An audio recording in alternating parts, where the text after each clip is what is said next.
Salut la Pragma Team et bienvenue sur cette chaîne.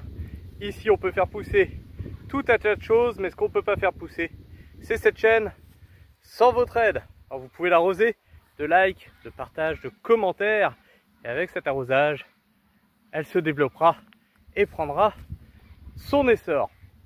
Alors aujourd'hui je voulais vous parler de quelque chose d'important, le travail du sol et la mécanique, et ça me permet de rebondir sur un commentaire de Sheldon qui me disait: oui mais Christophe, tu nous parles de rentabilité, mais si tu emmènes constamment ton matériel se faire réparer au garage qui s'occupe de la motoculture, eh bien tu ne seras pas rentable. Alors j'ai jamais parlé de ça, hein.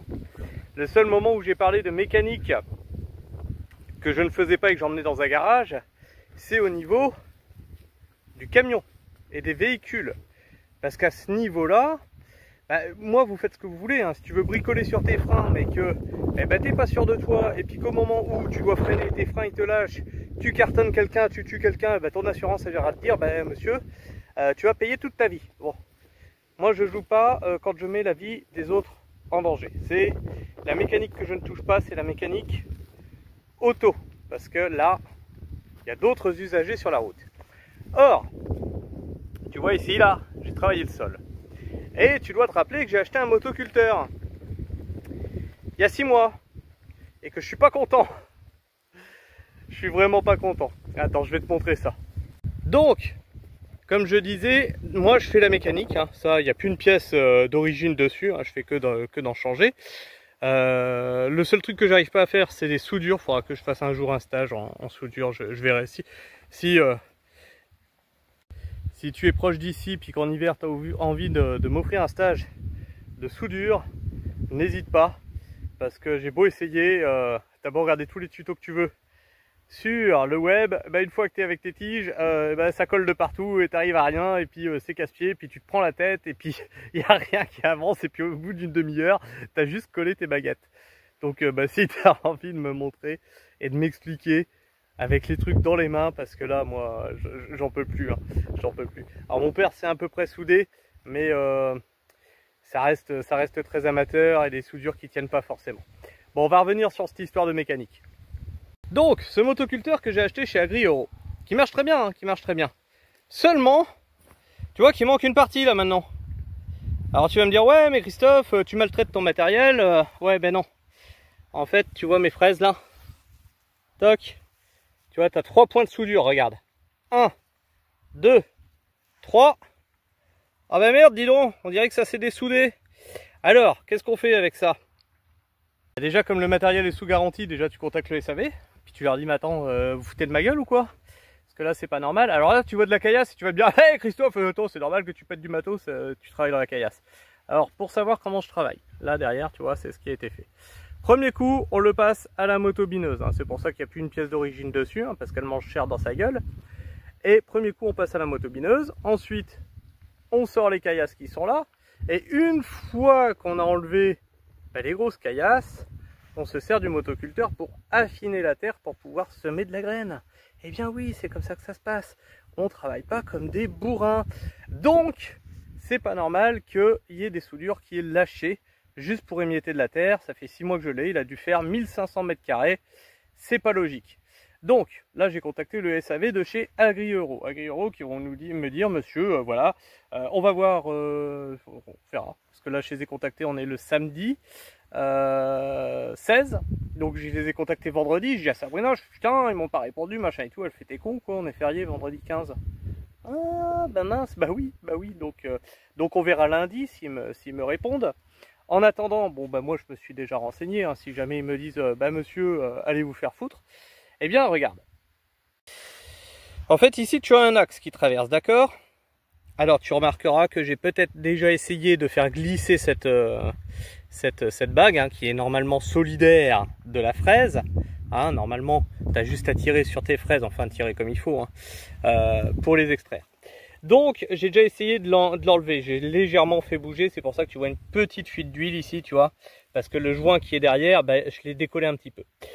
Donc s'ils me disent: monsieur, vous vous démerdez, j'achète un arrache-moyeu, parce que je n'ai pas d'arrache-moyeu, j'enlève cette partie là, tac, et je recommande juste ça, tu vois, ça avec le truc qui est derrière, et ça coûte, donc cette partie ici, là, tac, avec ça, qui est soudé, hein, c'est juste cette pièce là, bah, ça me coûte 25 €.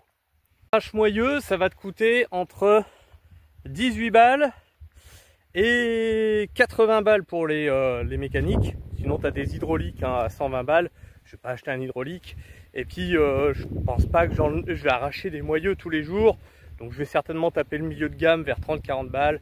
Bref, pour 60 balles c'est réparé. Et c'est réglé. Hein, on verra ce qu'ils me répondent déjà le SAV, parce que je trouve pas normal que des soudures lâchent alors qu'on lui fait pas forcer plus que ça. Qu'il n'y a pas eu d'usure aussi velu que ce qu'il aurait pu y avoir, hein, sur ce type de terrain. Il n'y a vraiment pas eu d'usure du tout dessus.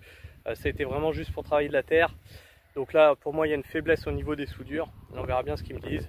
Soit ils remplacent le roto, soit ils me renvoient la pièce.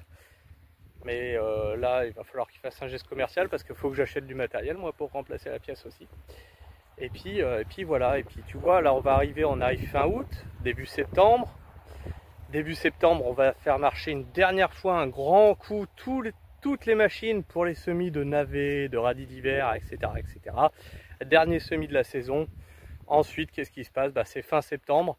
On hiverne toutes les bécanes et on fait l'entretien tous les ans. Hein, l'huile, vidange d'huile de moteur, vidange d'essence, vidange des huiles et remplacement des huiles, vérification de tous les serrages de boulons, changement. Tu sais que j'avais mis des pompes de côté, alors c'est pareil, hein, c'est bizarre que vous pensiez que je fasse pas de mécanique, parce que je vous avais montré des pompes par exemple que j'ai réparé, un broyeur que j'ai réparé, et là à ce moment là, bah, on fait tout ce qu'on a laissé en plan aussi pendant la saison, c'est à dire que là on a 2-3 pièces électroniques à acheter, tac, on remet ça, et en fait on fait au fur et à mesure, puis une fois que c'est fait, on met sur les étagères, et tac, on est reparti pour la saison. Théoriquement, la première année, ça m'avait pris un temps monstrueux, ça m'avait pris 2 mois à faire ça, toutes les machines.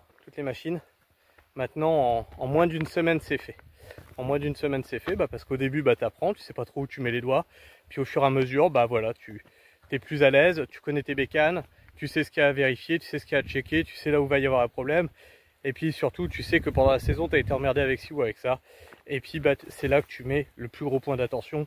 En général, en moins d'une semaine, tout le parc machine est révisé, hiverné, et on est reparti pour la saison d'après.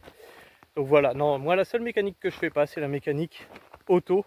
Déjà, c'est une autre mécanique. C'est pas une mécanique qui m'intéresse pas forcément, mais c'est une mécanique qui m'inquiète parce que je mettrai en danger la vie des autres usagers. J'ai un mécano qui est super, qui à chaque fois que j'emmène un véhicule là-bas, il m'explique. Alors bah, par exemple, tu vois, sur les nouvelles voitures, les récentes là, la Clio de ma femme par exemple, bah tu peux rien faire. Tout est électronique, tu peux pas intervenir dessus, c'est super casse-pied. En tant que particulier, hein, c'est pas comme si tu étais garagiste. Enfin bref, voilà pour la mécanique. Je vous fais la bise, prenez soin du sol et restez pragmatique. Ciao!